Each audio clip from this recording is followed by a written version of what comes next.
Jesse Hernandez, welcome to the conversation today. Thank you. Happy to be here. It is a real pleasure. You're joining us from San Antonio, Texas. I'm south of Salt Lake City in Utah.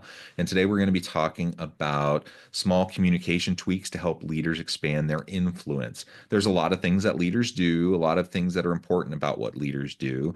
And one of the things that will help leaders be more successful, perhaps more than anything else, is how they communicate.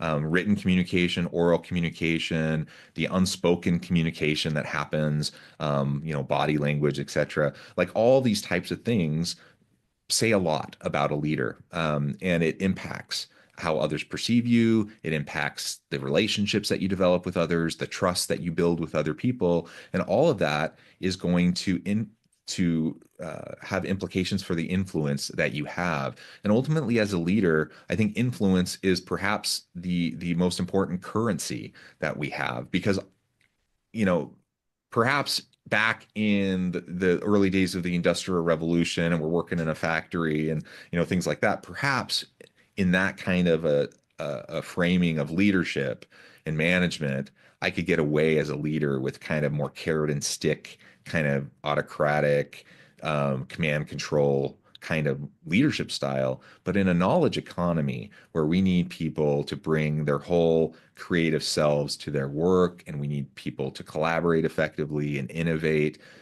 we need leaders who not wield carrots and sticks, but leaders who can pull out the best out of their people.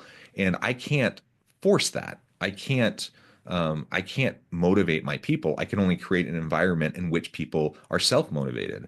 And I can wield influence. I can influence my team.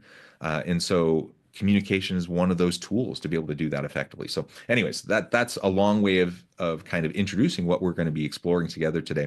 As we get started, I wanted to share Jesse's bio with everybody. Jesse Hernandez was born and raised on the south side of San Antonio. The landscape of his career ranges from grading ditches to counseling executives. This path taught him that we are more alike than we are different. His message is one of contribution, ownership, and vulnerability. This message is visible in his podcast, Learnings and Missteps, his book, Becoming the Promise You Are Intended to Be, and the live stream experience known as No BS with Jen and Jess. Jesse, anything you would like to highlight by way of your background or personal context before we dive on in? Oh man, first, thank you for the intro and like the synopsis of where this conversation is going to go because I agree, especially on the influence part. Maybe a little more context is I started my working career back in 1995 out of high school as an apprentice plumber. Hmm. And it was supposed to be a summer job, but it turned in, I was like, this is where I belong. I need Hmm. to do this. And so I spent about 20 years on the trade side of the business, got my license and did plumbing for a long time and management, middle management, all that. Um, and so that's kind of the breadth of my experience or the time I've spent on this rock that Hmm. has then transformed into me hosting a podcast and doing live streams and running my own business. And I think it's important to share that so that people understand that like the trajectory of where we want to go isn't a straight line. Yeah. And it's really like how far do we want to go? I'm living proof. Yeah. I think that's great. And I agree. I think most of us, the vast majority of us, have more of a zigzag approach in our personal growth and our career development and how we go about our careers. And sometimes I think that's framed as perhaps a failure or a waste of Yes. time or whatever. And I just don't see it that way. For one, how could it be if that's what the vast majority of people do? That's just life, Yeah. Um, but also I think there's just so much growth that happens through how we go through those learnings, the shifts in careers. I started out in construction myself. Yeah. And I did factory work, I did construction work, and then now I'm a professor. So like like, and I changed my major like 5 times, and Yeah, yeah. we're all on a journey of self-discovery. We're all, at different life phases, different times, different places, different circumstances. There are going to be different things that resonate, or different opportunities that arise, and I think all of that's beautiful, and we lean into the opportunities. And so, anyways, I appreciate you sharing your background and some of those shifts that you've gone through in your life. And I think that only illustrates what so many of us have experienced, at least to some extent. And ultimately, I think we should lean into that. It's totally okay. And the reality is, most people are going to change jobs, even careers, so many Yes. times throughout their working life. And we're in a day and age, because of longevity, long lifespans and healthy lifespans that are continuing to increase. Um, you know, we've gone from working 30, 40-year careers to now we're talking, we're probably going to be working, the average person's going to be working 50, dare I say, we're going to get to 60-year careers. And we can lament that or talk about the pros and cons of that all day long, but the reality is that's going to be happening. And so, do I want to be doing the same thing, 60 years Right. later, that I was doing when I was a 20-year-old? Probably not. Probably not. Hopefully Amen. there's some growth that happens during that time.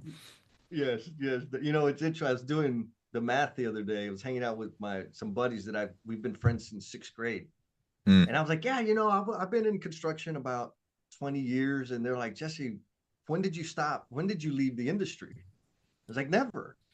mm. And they're like, but you started right out of high school. I was like, yeah.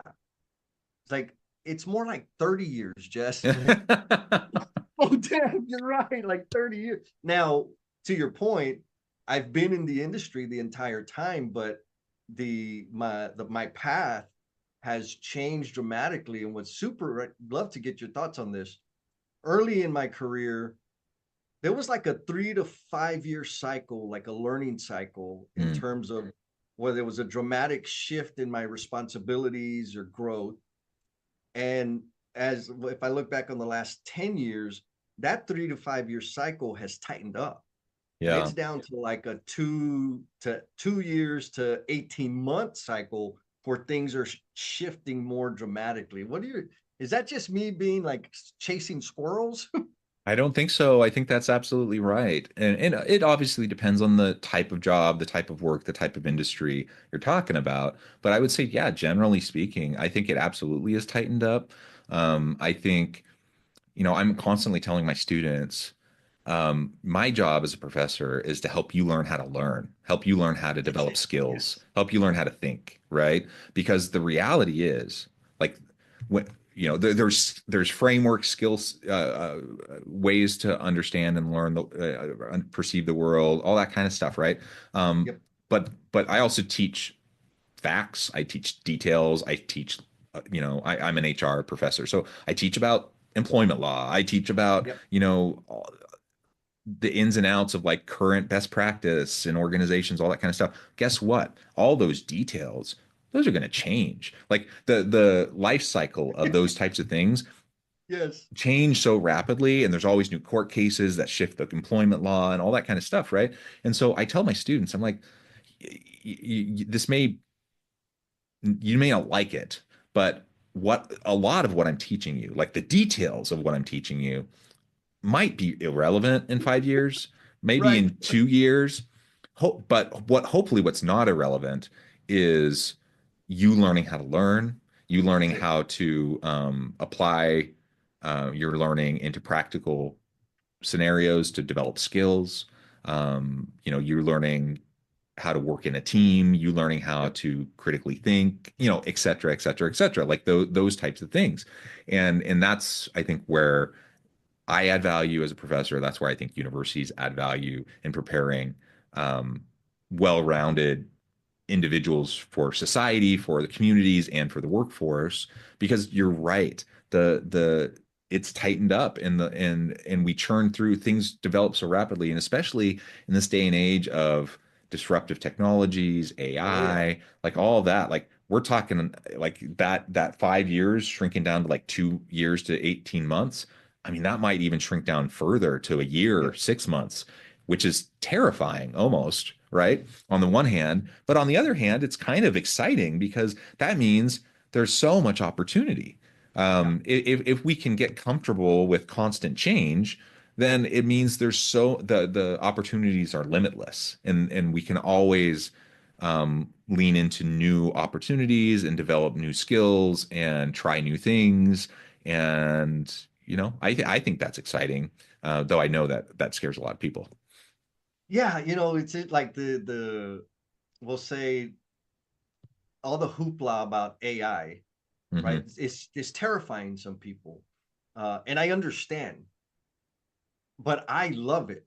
Not just because it can help me do things a million times faster and way, way better than if left to my own devices, such as grammar and punctuation. Like Hmm.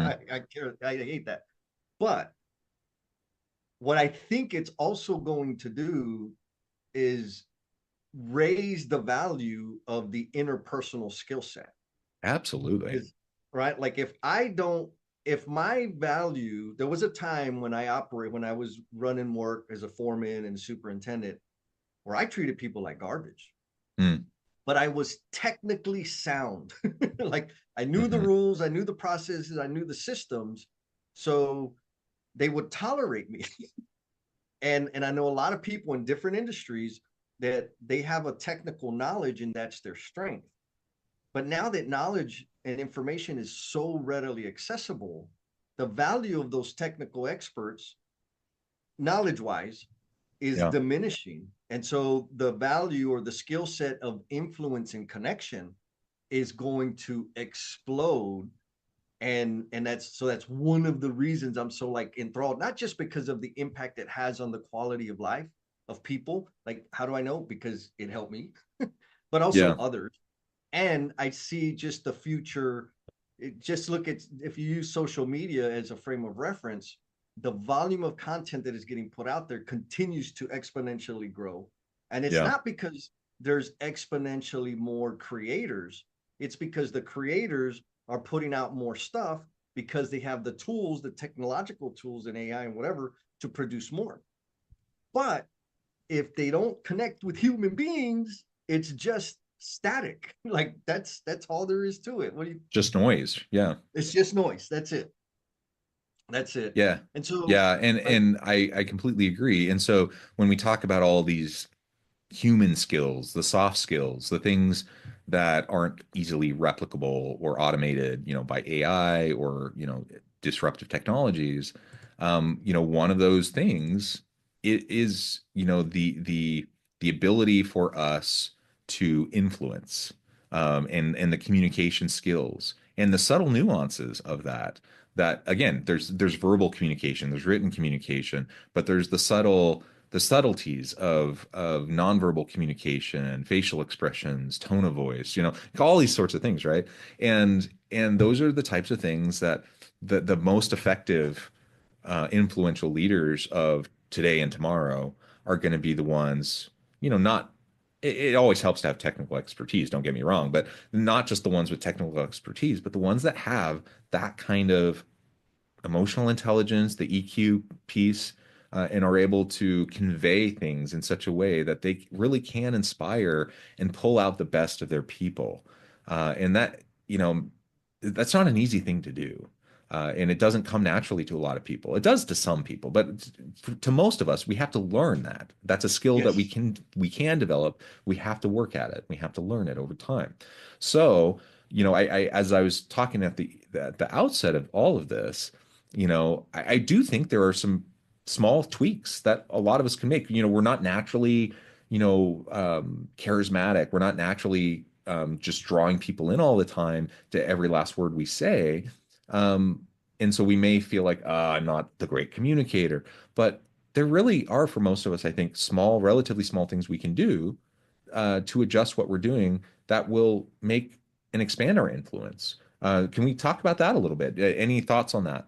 Oh my God, yes.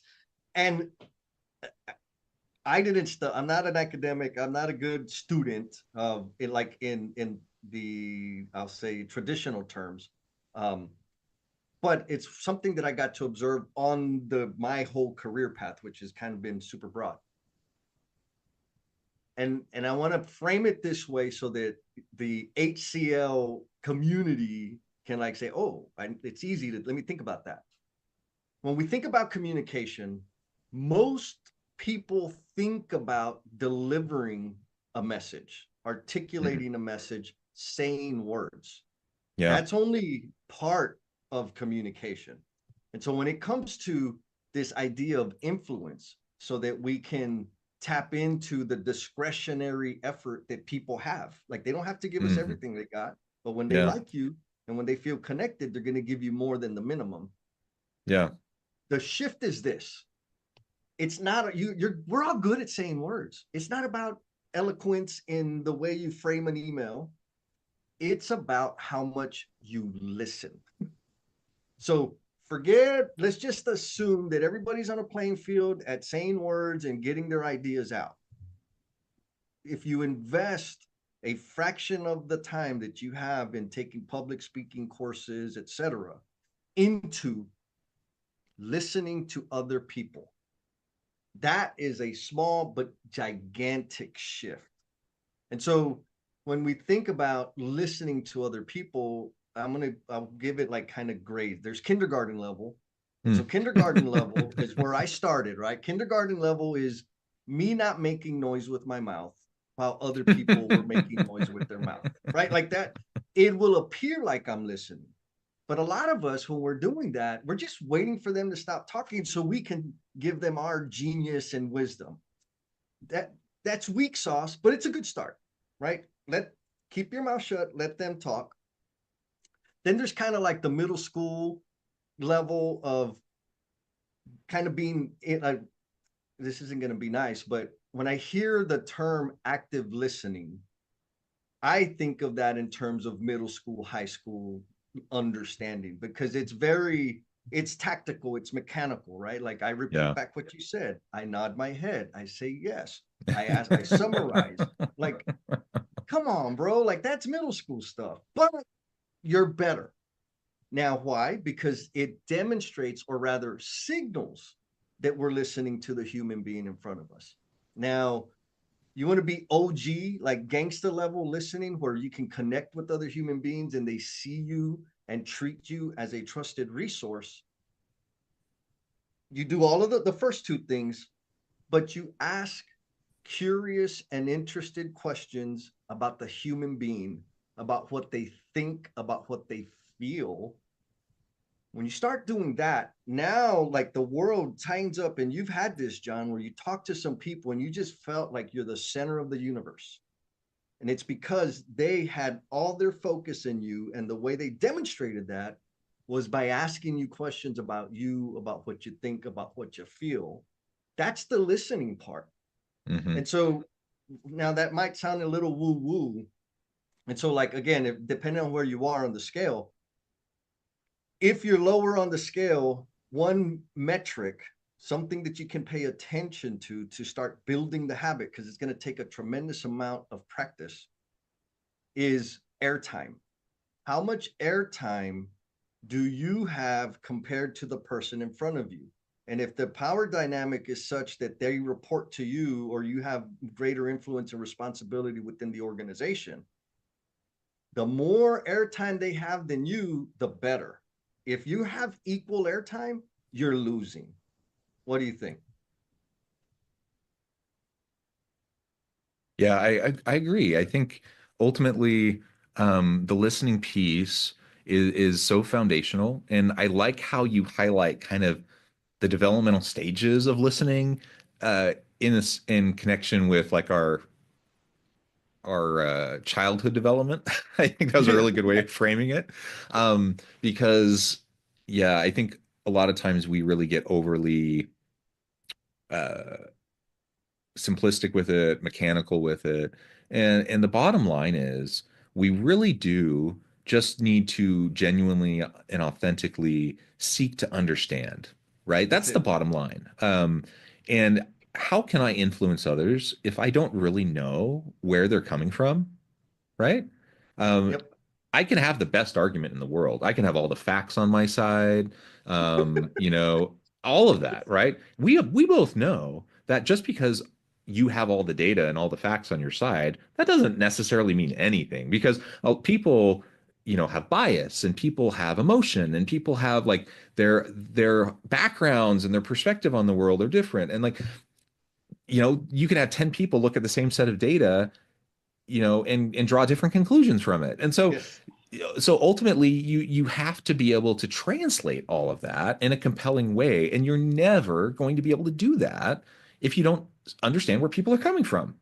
That's And it. that sounds obvious, right? And we talk about active listening and we talk about all these different things all the time, and I think intellectually we know that, yet it's so hard to do. Why is that so hard to do?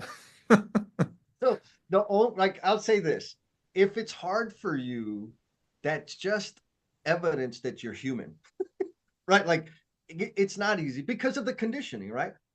I mean, back to the developmental stuff, right? I was kind of being silly, but when I think back, elementary school, middle school, high school, higher learning, higher ed, how much of the curriculum is focused on delivering a message versus how much of that curriculum is focused on receiving messages?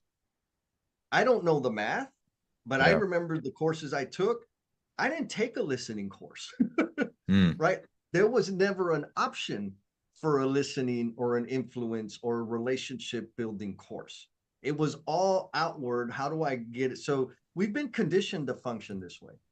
And then as leaders, it's compounded, right? Because we have this thinking that the leader has to have all the answers, that the leader knows the solution, knows the best way, can't be vulnerable, can't say, I don't know, can't ask for help. And so, what does that mean? That means when somebody comes to me with an issue, I give them the answer, I tell them what to do, which creates this dependency in our people because we don't spend any time to listen and talk because time is of the essence. We got KPIs and dashboards that we need to make sure are green and not red. And so what we end up doing is we sever the connection because all we're doing is talking at people, giving message, and we're disconnecting them from their agency because they don't have to access their critical thinking because we never ask them a damn question. So here's another practice like that you can do today. If you're a leader of an organization, a team, a group, whatever, and you feel like, man, why can't these people make a decision? How can I soar with the eagles when I'm surrounded by turkeys? I'm going to tell you that's partly your fault. They can't make a decision because they've never had to, because you always Yeah. give them the answer. And so the practice is this: the next time, and it's going to happen, you're going to have a lot of shots at practicing.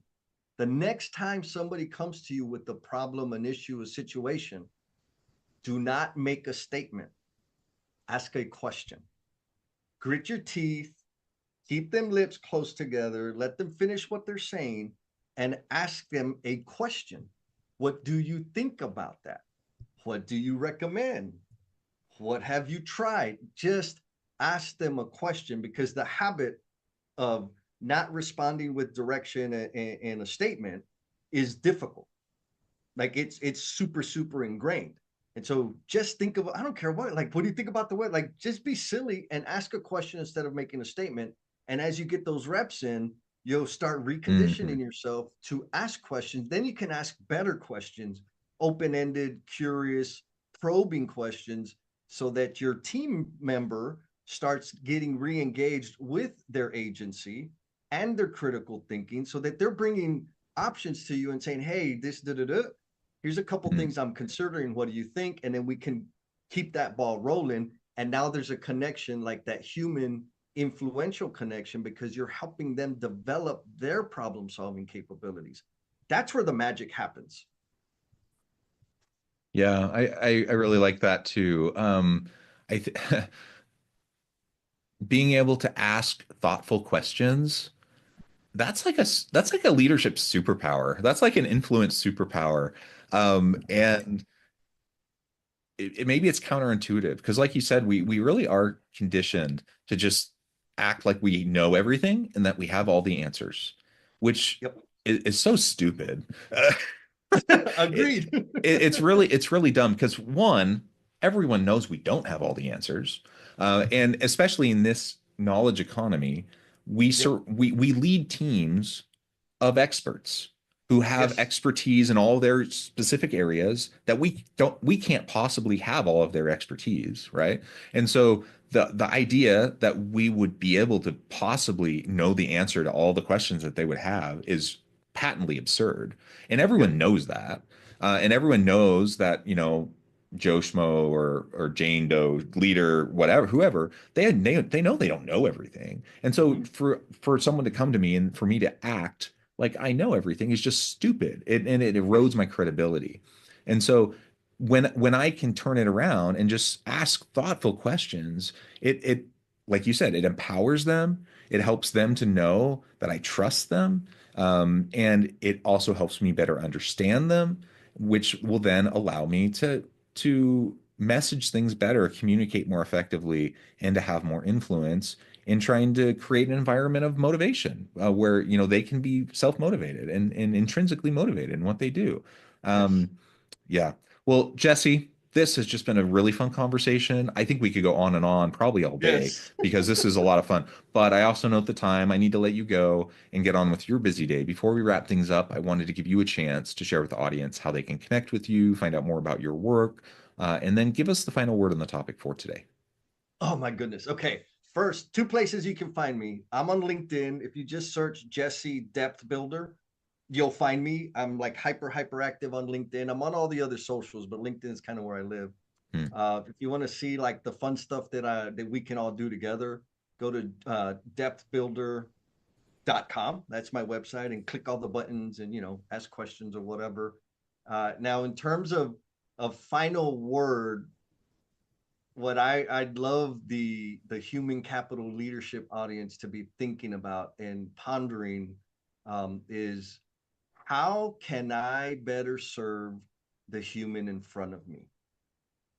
Ask yourself the question, and I'll give you a little cheat code. The only person that has that answer is the person in front of you. Hmm. Very well said. Very well said.